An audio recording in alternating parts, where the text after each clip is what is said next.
Hello guys, welcome back to another FIFA 21 Ultimate Team video. Today I'm showing you 3-4-1-2 pro player custom tactics and player instructions.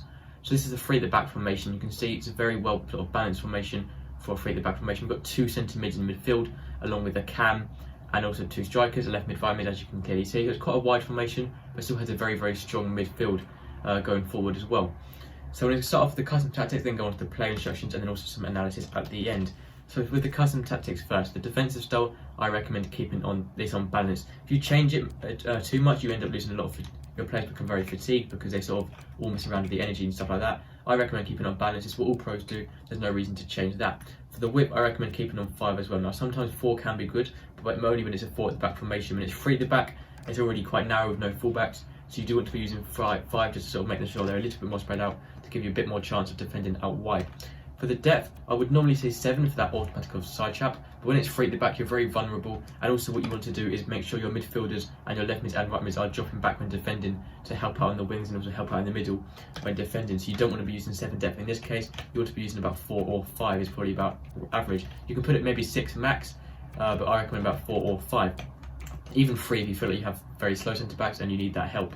The offensive style now, I do recommend using balanced. The reason for this is because, or fast build up. So balanced or fast build up. Long ball doesn't really work too well. It pushes the long ball sort of just helps push players up the pitch and sort of make runs into the box, but it can leave you very open to counter attack. And the last thing on a 3 at the back formation you want to be is counter attack. So it really will mess you up, and you're almost definitely going to concede, especially when there's no CDMs, no fullbacks, and it's only 3 at the back.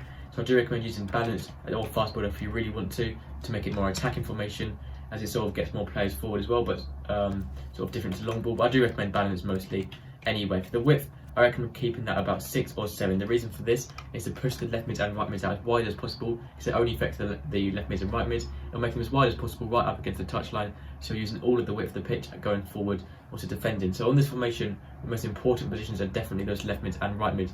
They're doing all that work running up and down the wing. They have to come all the way back to defend, sort of into the fullback position, and then they go all the way up into the wing position when going forward and helping attack. So you want them to make them nice and wide so you can make the most of them.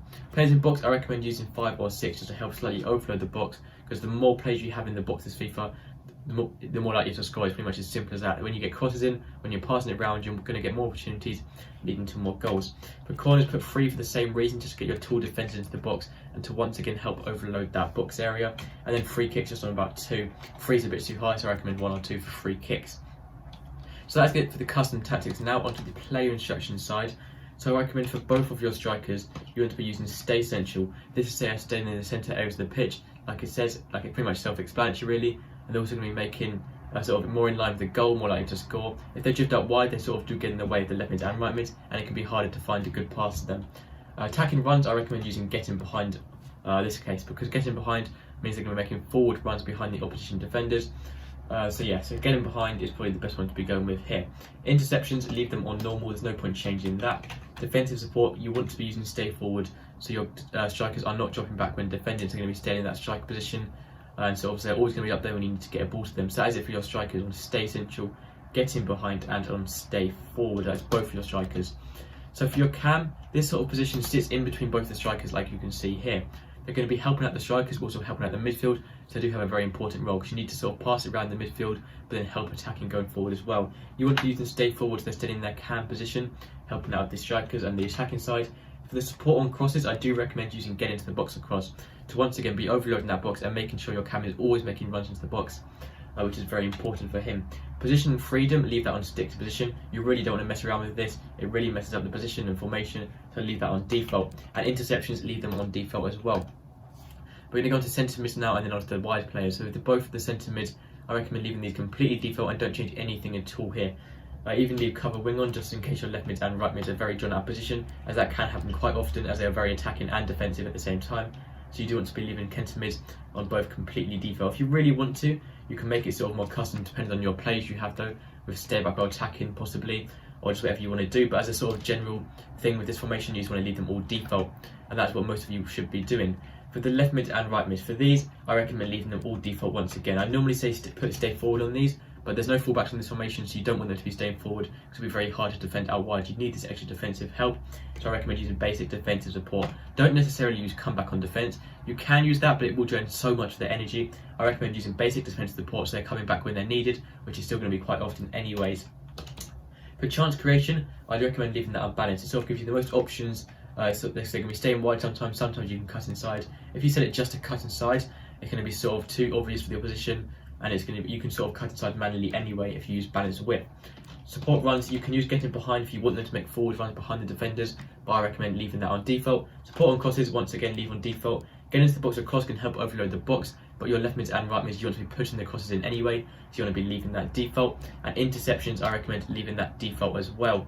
So as it now, apart from the 3 centre backs for these, I recommend using stay back or attacking and normal interceptions. There's no reason to ever change your centre backs. It really messes them up because, as you can see, the only options you have are join the attack, which you obviously don't want to be doing because it will draw them out of position, and play a striker, which is pretty much the exact same thing, but actually worse in this case. So I recommend leaving all 3 of these default, and then interceptions, leave them on normal. There's no point changing that. Lastly, for your goalkeeper, you want to be using comes and crosses, so your keeper's coming off his line more to defend corners and crosses, and you want to be using sweeper keeper, so he's being more aggressive, challenging loose balls and through balls from your opponents. So that's it for the custom tactics and play instructions. I'm now going to show you some analysis on this formation here, just very quickly for a couple of minutes, just to show you what you should be doing. So say you have the ball with your goalkeeper down here, I recommend getting the ball straight to your centre backs. There's obviously no fullback to get the ball to, so you don't want to hold on to the ball with your centre backs either, because if you lose the ball with your centre backs, you're most likely going to concede if you lose the ball there, so you don't want to hold on to the ball too much. So I recommend getting it to these 3 players here. So the cam and the 2 centre mids, you can see have a great triangle in the middle of the pitch here. And all you have to do is very, very simple. The main thing on FIFA, just pass it round. Patient football is the most important thing on FIFA. The longer you hold the ball for, you obviously can't concede. It's physically impossible to concede really if you're on possession. So there's no point wasting the ball, just trying to get chances going and then losing the ball. So just hold it round and wait for a perfect opportunity from either one of your strikers to make a good run, or either your left mid or your right mid to make a good run as well. So all you have to do, pass it around in this triangle shape. Maybe every now and then you can drop it down to centre backs, that is fine as well. But it's not sort of recommended, but you can do it. It's not a big deal if it's just a pass or 2. You can see it also creates a diamond shape if you have this centre back involved with this triangle here. But just pass it around these sort of players here, mainly in the midfield area. And when you see a good run from either one of your strikers that you know will lead to a goal or at least a chance, instead of just getting intercepted straight away or defended straight away, all you have to do is make that through ball either with your cam to either of the strikers, or just pass it out wide. And then when you're out wide, you can either cut inside, pass it to your strikers, or run all the way down the top of the pitch and then cross it in at the top. That is why we're overloading the box. So there's more players in the top of the pitch when you do this as well to help get your goals in. So it looks very confusing now, but hopefully I explained that quite well, or sort of at least quite simply. So when defending, I'm going to show you what the left mid and right mid are doing. So it's obviously 3 at the back.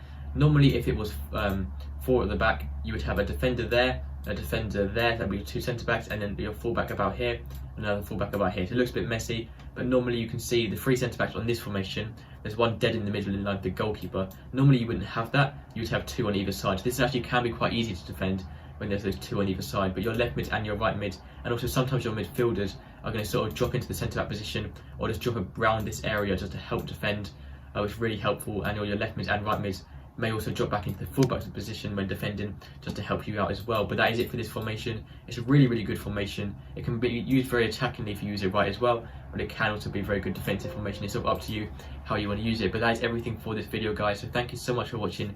Make sure to subscribe, and I'll see you in the next video. Goodbye.